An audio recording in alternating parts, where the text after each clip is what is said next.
दोस्तों नमस्कार, मैं बीबी मिश्रा शॉर्ट्स आयोग वाले में आपका हार्दिक स्वागत करता हूं। आइए एक महत्वपूर्ण टॉपिक पे, विवादास्पद टॉपिक पे हम चर्चा करते हैं। दल बदल कानून है क्या? क्यों राजनीतिक पार्टियां टूट के किसी दूसरे में सदस्य चले जाते हैं और मिल जाते हैं? क्या वो मिल सकते हैं, नहीं मिल सकते? इस पे कानूनी पेचीदगियां क्या है, संविधान क्या कहता है, इस मामले पे हम लोग जानकारी लेते हैं।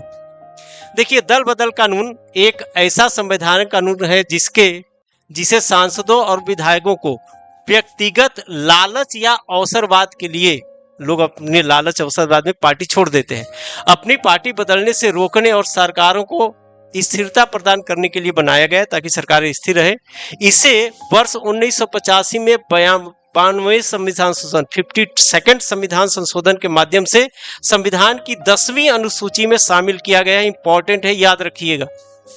अयोग्यता, इसमें सदस्यों को अयोग्य घोषित किया जा सकता है। कैसे घोषित किया जा सकता है?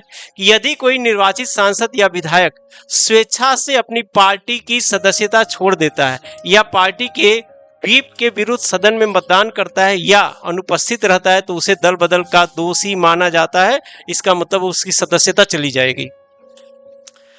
निर्दलीय सदस्यों पर भी लागू होता है। कोई निर्दलीय सदस्य चुनाव जीतता है तो अगर वो किसी दूसरी पार्टी में चला जाता है तो उसकी सदस्यता चली जाती है। यही नहीं, ये नामांकित सदस्यों पर भी लागू होता है। कुछ सदस्य राज्यसभा में मनोनीत होते हैं, यदि वो मनोनयन के 6 महीने के भीतर किसी दूसरी पार्टी में शामिल हो जाते हैं तब तक तो ठीक है, लेकिन 6 महीने के बाद अगर किसी दूसरी पार्टी में शामिल होते हैं तो उनकी सदस्यता भी चली जाती है। अब इस कानून का एक लूप है, एक लूप होल है। वो क्या है? इसी का लोग फायदा उठाते हैं। ये कानून कहता है कि यदि किसी पार्टी के 2/3 सदस्य किसी दूसरी पार्टी में अपना विलय कर लेते हैं तो उनपे ये दल बदल कानून लागू नहीं होता। इसका मतलब उनकी सदस्यता नहीं जाएगी और पार्टी टूट जाती है। ठीक है ना? इसी का लोग फायदा उठाते हैं। लेकिन याद रखिएगा, इसका मतलब ये नहीं कि 2/3 सदस्य मिल के एक नई पार्टी बना लेंगे। ये नहीं कर सकते। ये फिर चुनाव आयोग के मामले में चला जाएगा।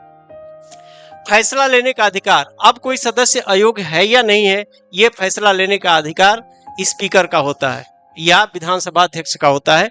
दल बदल से जुड़े अयोग्यता के मामलों पर अंतिम निर्णय सदन के पीठासीन अधिकारी, लोकसभा अध्यक्ष या राज्यसभा के सभापति द्वारा लिया जाता है। पीठासीन अधिकारी का यह निर्णय न्यायिक समीक्षा के दायरे में आता है, अर्थात इसे अदालतों में चुनौती दी जा सकती है। कानून में कमियां यह है कि इस कानून की मुख्य आलोचना यह है कि दल बदल मामलों पर निर्णय लेने के लिए पीठासीन अधिकारियों के पास कोई निश्चित समय सीमा नहीं है, जिसके कारण इसमें कई लंबा विलंब हो जाता है। तो ऐसे मामलों से जुड़े रहने के लिए हमसे संपर्क जरूर करिए।